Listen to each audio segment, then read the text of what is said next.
everyone, amadísima Family Universal. El día de hoy vamos a hablar de Tales de Mileto, quien fue un astrónomo, matemático y filósofo presocrático griego.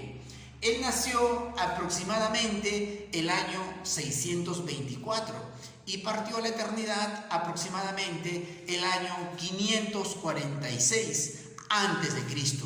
Vivió y murió en la polis griega de Mileto, en la costa jonia, Asia Menor, hoy Turquía. Los datos, fechas y aportaciones en la vida de Tales no son exactamente conocidas. Lo que se conoce de él ha llegado a nosotros vía tradición oral indirecta. El escritor antiguo Apolodoro de Atenas escribió que Tales nació cerca del año 625.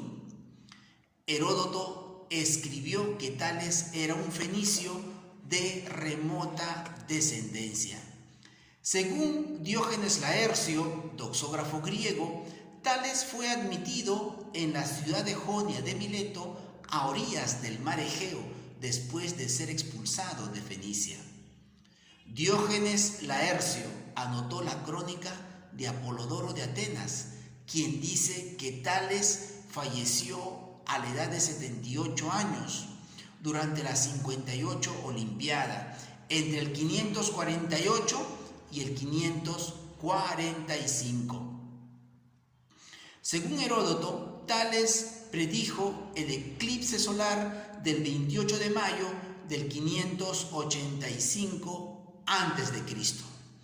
Se le considera uno de los 7 sabios de la antigua Grecia, iniciador de la especulación científica y filosófica griega, primer científico y primer filósofo de la historia occidental, precursor de la escuela de Mileto, a la que pertenecieron también Anaximandro, su discípulo, y Anaxímenes, discípulo del anterior. No sabemos si escribió algo. Él es la primera persona de quien se le conoce un descubrimiento matemático.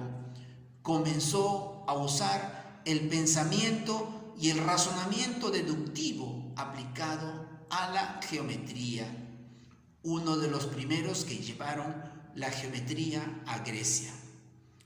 Jerónimos de Rodas, citado por Diógenes Laercio, afirma que Tales usó la geometría y encontró la altura de las pirámides egipcias midiendo sus sombras.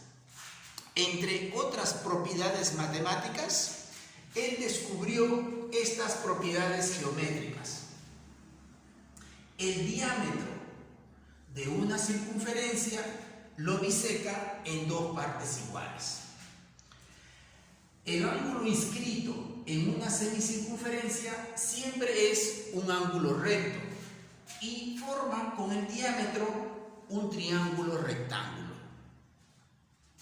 Para todo triángulo isósceles, los ángulos de la base siempre son iguales.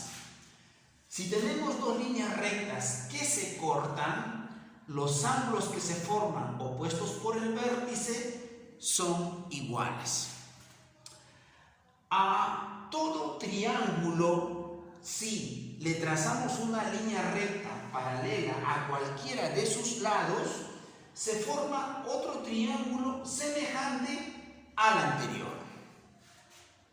Tales fue la primera persona occidental que trató de conocer la verdad de los fenómenos naturales del universo, con hipótesis y teorías racionales, quebrando el uso de la mitología, el paso del mito al logos.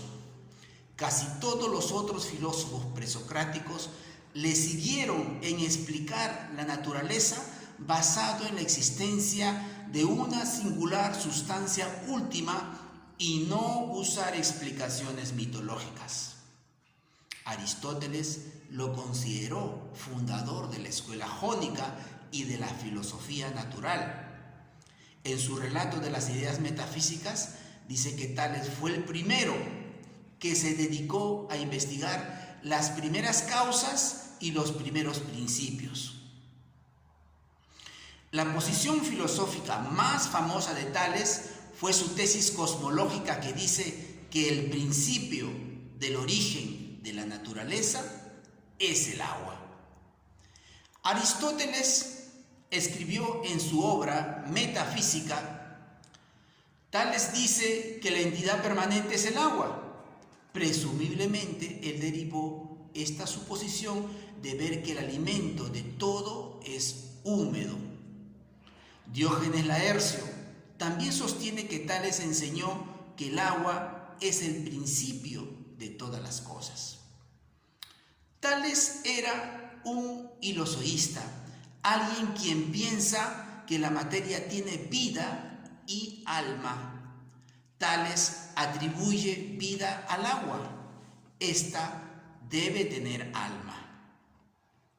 Aristóteles, en su tratado acerca del alma, dice: y algunos afirman que el alma está mezclada con el todo. De ahí también quizá que Tales haya pensado que todo está lleno de dioses. La teología racional es el comienzo de la filosofía griega. La tradición racional europea empieza con una sentencia teológica atribuida por la doxografía a Tales, que dice: todo está lleno de lo divino. El nacimiento de la filosofía es teológico. Tales no niega la divinidad. Ocurre el primer debate crítico en torno a lo divino, el tránsito de la teogonía de carácter mitológico a la teología de naturaleza racional. Lo divino, en la gramática griega antigua, era un sintagma que indicaba condición, carácter, estatuto. Eso es lo divino.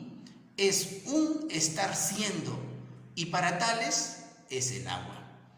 Porque hay lo divino, lo eterno necesario, como ley, unidad indivisible, se puede hablar de que existe todo. Aquello que es principio, aquello que es primero, eso es lo divino. Este principio divino acoge a la naturaleza entera y no es exterior a ella, sino que le pertenece en su propia dinámica vital, en su propio ritmo vital, en su propio impulso. Esta vida originaria es lo divino. Todo está acogido por lo divino. Todo está lleno de lo divino. Y esta primera sentencia teológica de Tales de Mileto es muy parecida al pasaje bíblico del libro de los Hechos de los Apóstoles en el capítulo 17, versículo 28, que dice: en Dios vivimos, nos movemos y existimos. La última sentencia de Tales dice: lo más hermoso es el cosmos, porque no ha sido engendrado. ¿Acaso Tales divinizó al cosmos? Porque ¿quién es el único ser que no ha sido engendrado sino Dios? Mil gracias.